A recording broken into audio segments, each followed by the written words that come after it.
Hello Cardfighters, welcome to Vanguard Central.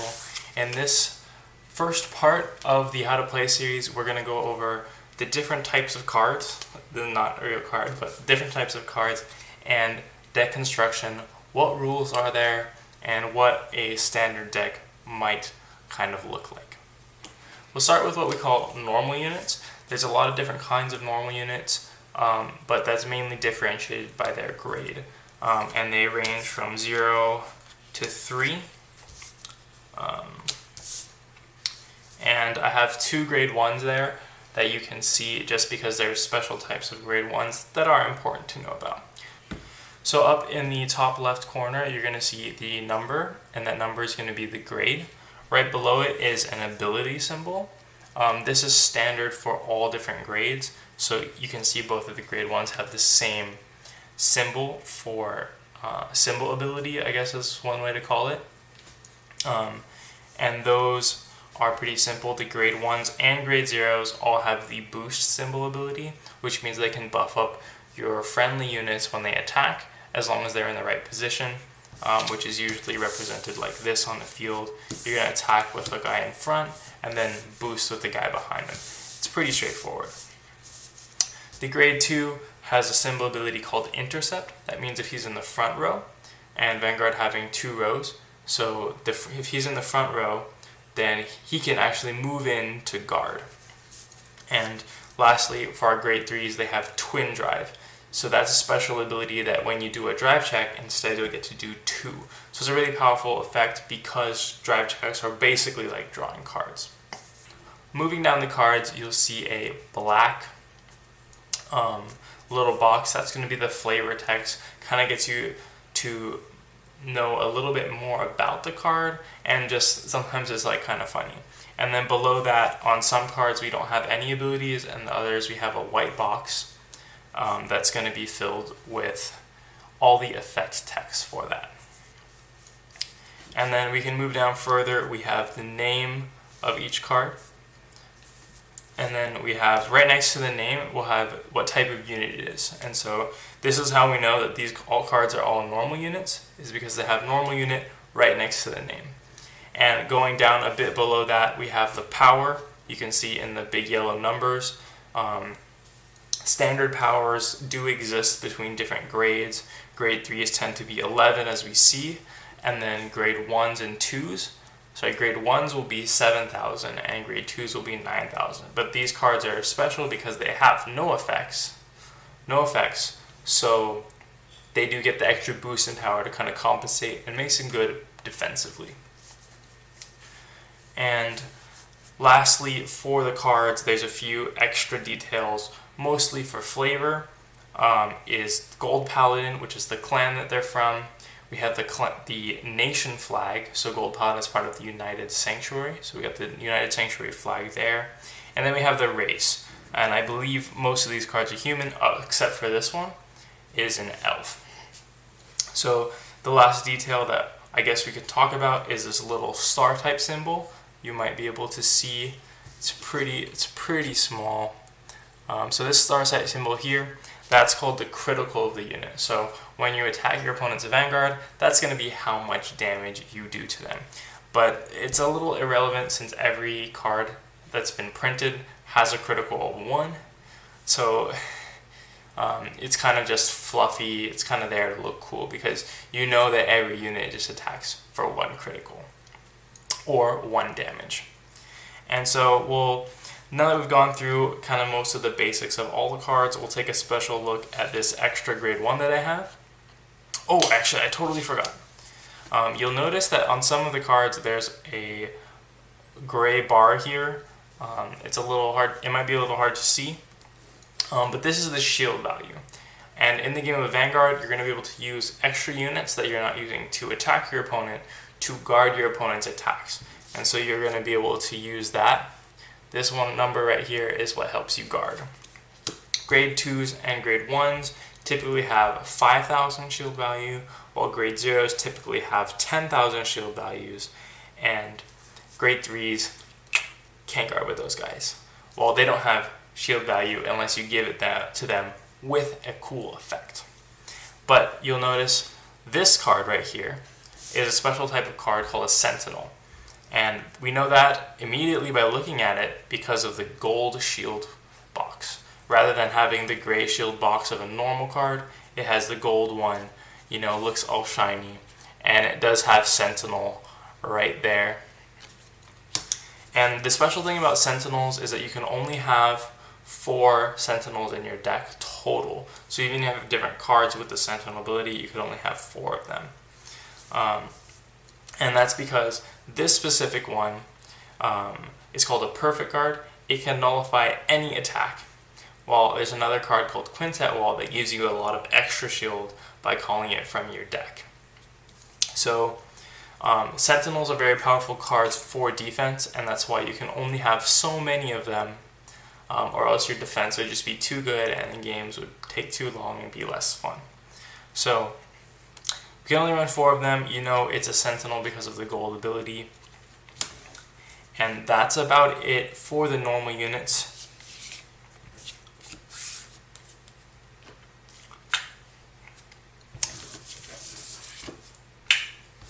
So the next type of card we'll talk about is the trigger unit. And you can tell right off the bat that it's a trigger unit because of the yellow border at the bottom. All the normal units, they're going to have that gray border at the bottom. So that's a pretty easy tell alongside the symbol at the top right hand side of the card. Now you also notice they share a lot of things with normal units. You have your grade 0, you have the boosting ability, and you have your shield value, you have power, you have critical. So you have all the same things. They can function just the same way as normal units. You can use them to help protect against your opponent's attacks, or you can use them to attack your opponent, right? But they're special because when you reveal them during specific parts of the turn called the drive check or the damage check, then you get to activate their effects, and we'll talk about their effects right now. So this first one with blue is called a stand trigger. It will say stand there. And actually, before we talk about specifically what a stand does, it's important to note that all triggers will apply a plus 5,000 to any one of your units. And they'll all have, you can see that all because they have a plus 5,000. You'll be able to see that in all of the trigger units. But this one is going to be blue and say stand, so that's how we know it's a stand trigger. And what a stand trigger lets you do is it lets you stand one of your own rear guards. So you can't stand your Vanguard, that will make more sense later. But you can't stand your Vanguard because you would get to attack again. That's a mistake some new beginners make. You can only stand the rear guard to get more attacks that way. This next type of trigger is a critical trigger. It's going to say critical. It's got that star. And what it does is it adds a critical to a unit. So I mentioned before, critical is like doing damage. So if you reveal this critical trigger, you're going to be able to do 2 damage instead of 1. And that's really powerful. This is one of the more common, more powerful triggers in the game. And if you've talked to anyone in the community, I'm sure they will talk a lot about critical triggers. Next type of trigger will be the draw trigger. It's going to have this red symbol and say draw here. It's pretty straightforward. When you activate the draw trigger, you're just going to draw an extra card. Pretty sweet, huh? But the downside of draw triggers is that they only have 5,000 shield. Now if you look at the critical trigger, that's going to have 10,000. And the stand trigger too is also going to have that 10,000 shield. So you may get an extra card, but you're losing the shield value of the trigger itself to get that extra card. So some people don't really like to use them because of that reason. And then lastly, this trigger is called the heal trigger. It has a really powerful effect, and because of that, you're limited to 4 heal triggers in your deck. So as the name implies, it's going to be the opposite of the critical trigger. It's going to heal you a damage instead of giving your opponent an extra damage. And the caveat to the heal trigger is that you have to be at the same damage or higher than the opponent. So you kind of have to be in a worse spot than your opponent to activate the heal trigger. So that's it for the triggers. there's only 2 more types of units, and they are special grade 4 units that take up space in an extra deck. It's not part of your main deck, and these are going to be the G units. Now there's 2 types, easily identifiable by the bottom border, the red for the stride units, as we call them, and the green for the G Guardians. And you'll see, again, they have some similar things. You have the grade. You'll notice the grade 4 does not have a symbol skill. This stride unit does have the symbol skill, which looks a lot like twin drive, but it's got the extra arrows. It's going to be triple drive. So that's 3 drive checks you do. Again, check this when you get triggers and you draw extra cards, basically. So it's really, really powerful that it gets triple drive. And they have all the same things. Normal strides will not have a shield value as you're just placing them onto your Vanguard. G Guardians will have a shield value because they're kind of like super powerful units that you can guard with. And then they have the standard flavor text box, ability box. We have power over here for the stride. This plus is going to be because it's adding power to your Vanguard. So normally you'll be using your grade 3, and then when you stride, you'll place it over just like that. And then you'll see the plus 15,000, and then the 11,000. So that means it's a whopping 26,000 that you can attack your opponent with. And the other card, the G Guardians, they just say G Guardian rather than having power. That's because they're a defensive type unit. So just to cover their special stride skills and G Guardian skills really quick, the stride means that you can discard any number of cards that have a total of grade 3 or higher. So you can discard 1 grade 3, or you could discard a grade 2 and a grade 1 like we have here, or you could discard 2 grade 2s to get 4 or 3 grade 1s, and that's going to help you get your powerful effects off. And then for the G Guardians, the difference is rather than discarding, certain amount of units up to a certain grade, you're going to be discarding a heal trigger. So rather than guarding with a heal trigger normally and getting that 10,000 shield, instead you can discard it, bring out your powerful G Guardians, get that nice 15,000 shield. So you're already 5,000 shield more than you were before, and you're going to get whatever effects the G Guardian has. So it's a very powerful defensive card, whereas the stride unit is a very powerful offensive card. So that's basically it for the different types of cards. We'll move on quickly to deck construction and then finish up the video from there. So to go over a standard deck, we've got our trusty Gold Paladin start deck straight out of the box. We're still looking at it. So even though it is straight out of the deck and it is a start deck, there's still going to be a lot we can learn from it as far as what kind of grade ratios there are and how many different cards and what quantities there are. So standard deck building rules, you have to have 50 cards in your deck. You have to have 16 trigger units exactly. So no more, no less.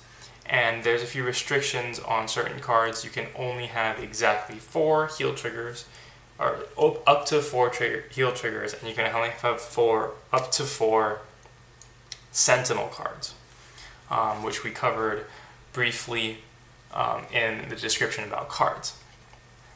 As far as how many copies of a specific card you can only have up to 4.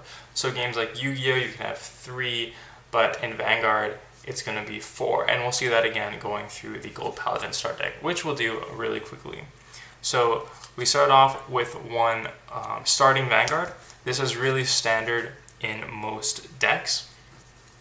We just have one grade 0 card that is not trigger, but we're going to be able to use it to call when we set up the game. And setting up the game will be in the next video, so make sure to stay tuned for that. And then we have our triggers. We have 4 heal triggers there, 4 stand triggers there, 4 draw triggers, and 2 different critical triggers.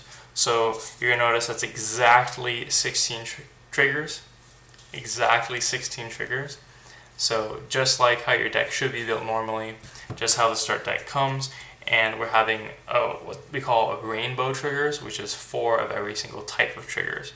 Again, the 4 types being crit, draw, stand, and heal. And then let's look at the grade ratios of the start deck now. We have 2, 6, 8 total grade 3s. That is pretty standard of most decks. We're going to be running 8 grade 3s. Usually we'll run 4 of our main one. So this one main would be Gurgwit, and 4 other ones, but the start deck doesn't give you 4 Gurgwits, so they just run 8 different grade 3s. For the grade 2 ratios that are pretty common, the start deck has 2, 6, 8, 10, 10 grade 2s. Most decks run between 11 to 12 grade 2s, but for now, we'll just stick with the Gold Paladin start deck's ratios and say 10 grade 2s is pretty standard. And lastly, for the grade 1s, we have 4, 6, 10, 12, and then 15 total grade 1s. And that's a bit excessive. Most decks that you'll see other people running, or the top tier decks running, if you've seen deck lists on Bushiroad's websites, they'll be usually running 14 grade 1s, moving the extra grade 1 up into grade 2, but the start deck just has it with the extra grade 1 in there. So again, that's about it. Oops, before I forget, there is another part of your deck which uses the G units we talk about, the Strides and the G Guardians, and that is a G zone. So the rules on your G zone is it has to be exactly 16 cards, and here I have a G zone from another deck. This is the Angel Feather deck that we'll use to show you what a normal G zone might look like. So usually we'll run 4 of the G Guardian cards.